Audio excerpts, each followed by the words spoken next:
Well, here we are again at the cusp of another new week. We made it through the last. Kudos to us. And I am sure we will be resilient and make it in through the next.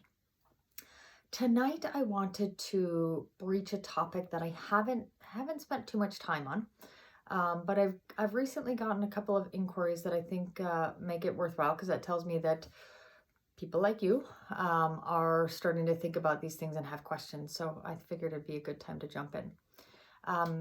Within my area of expertise in the city, I sell condos, townhomes, single families, and multi-units up to 4 units. Those all fall in the residential realm.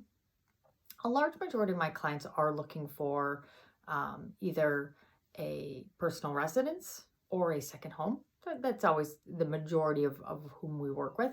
That being said, a lot of my clients are looking for investment properties as well. I would probably say year over year, we're at about, depending on what's happening in the economy and if it makes sense for people to be doing that, probably about 15 to 20%.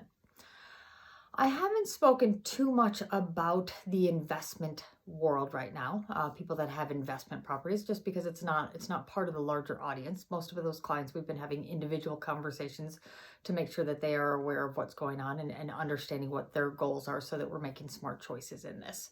But as I said, this week I had a few people reach out to me on a investment type basis, and I thought that if people were starting to ask questions about it, it made sense. Most of the questions that I was getting was, we've been toying with the idea of buying an investment property over the last few years. Is what going on right now, does that give us maybe a better opportunity to make a smarter, wiser, and a better investment right now? Otherwise said, are we seeing that things are going to be depressed in their pricing? Is there any point to use this as a bit of our strategy? Now, over the past 7 weeks, is it 7 weeks? I think it's 7 weeks. 7 weeks. If I'm off on that, I'm sorry.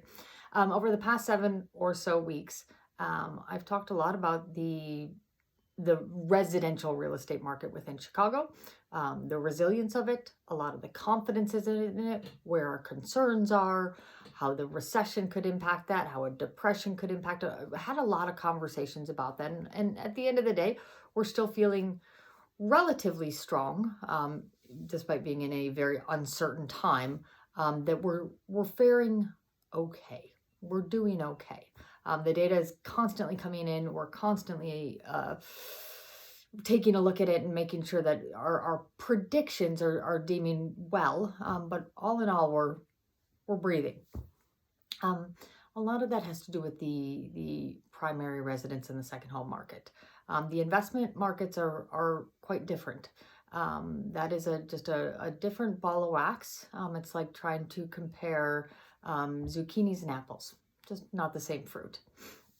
So the investment world is getting shook up a little bit harder here.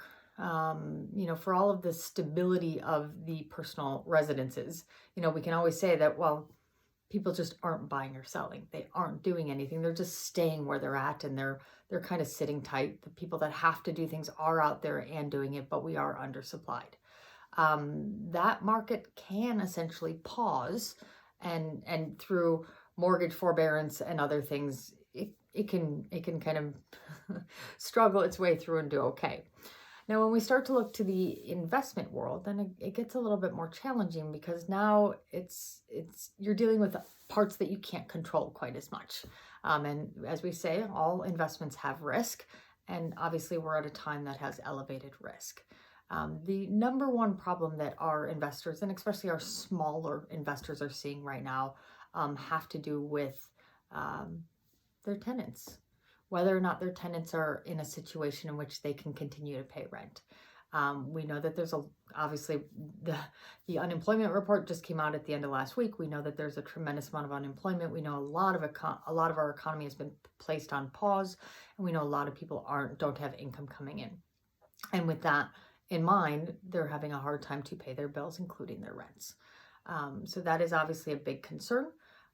The good news is, and this is one of the strategies we're using with a lot of my personal clients that are investors, has to do with the fact that mortgage forbearances are possible on investment properties under certain circumstances.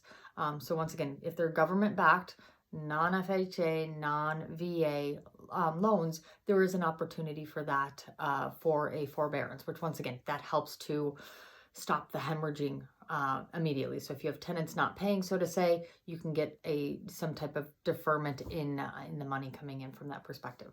Also, there's been the moratorium put on evictions.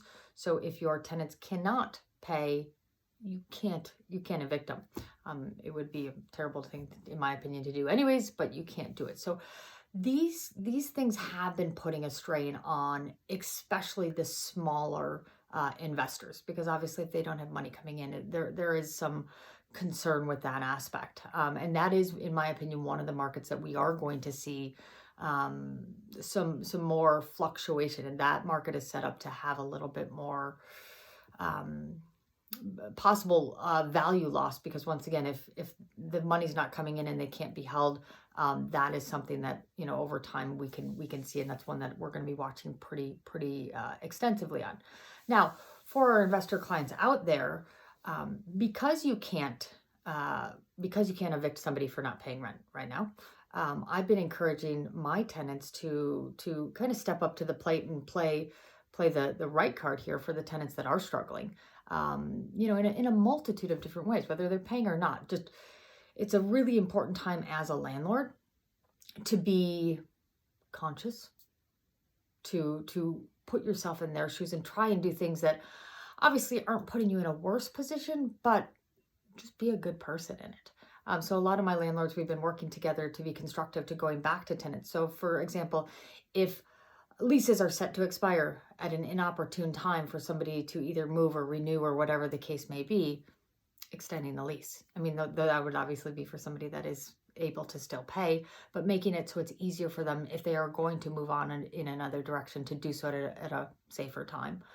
For those that can't pay, working with them, understanding. I mean, because you can take one of two roles. You can either be the negative person in this, or you can be the positive person in it. They're going to remember how you treated them, and realistically, there's nothing else you can do. So take the upper hand. But this is a market to watch. So for my investor clients that have been reaching out to say, are there going to be some opportunities? Are they there right now today? In my opinion, not quite as much, because like I said, that market too has been relatively still. But I do think that that's a market in the next year that we are going to see some softening in. We are going to have people come out of this and say, whoa, I was a armchair investor and that wasn't fun to go through.